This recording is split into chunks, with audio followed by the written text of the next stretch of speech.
Dia mbola ho ampitombona ho aminareo mandrakariva ary havako ny fahasoavan'Andriamanitra Ray sy Jesoa Kristy Zanany Tompontsika. Amena. Ry Tompo Rainay any an-danitra indray ny fitiavanao ny mpanomponao tsirairay avy, ireo izay miantso ny anaranao ary manantena anao amin'izao fiainana izao.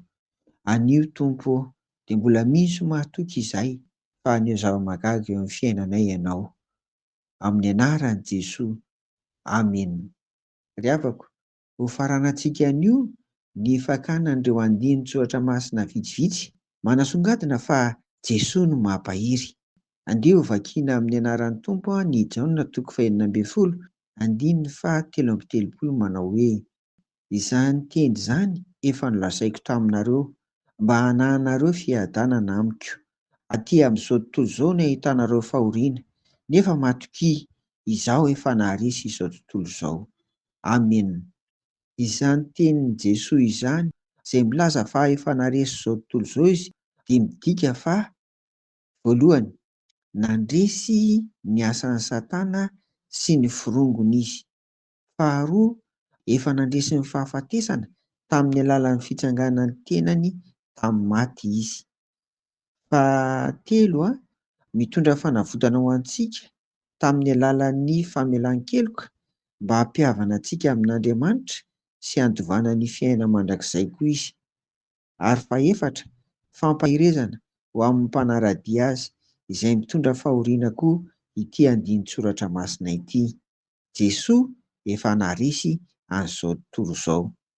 Izy no mamonjy sy mampahery antsika manoloana ny fitsapana sy ny fizahan-toetra sedrainy.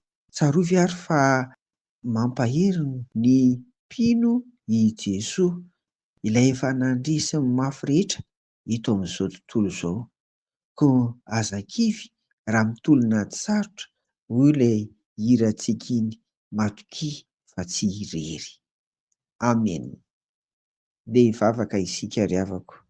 Ry Tompo Rainay any an-danitra, mbola misaotra anao hatrany izahay satria tsapanay sy iainanay ary ivelomanay isan'andro fa tena tianao izahay.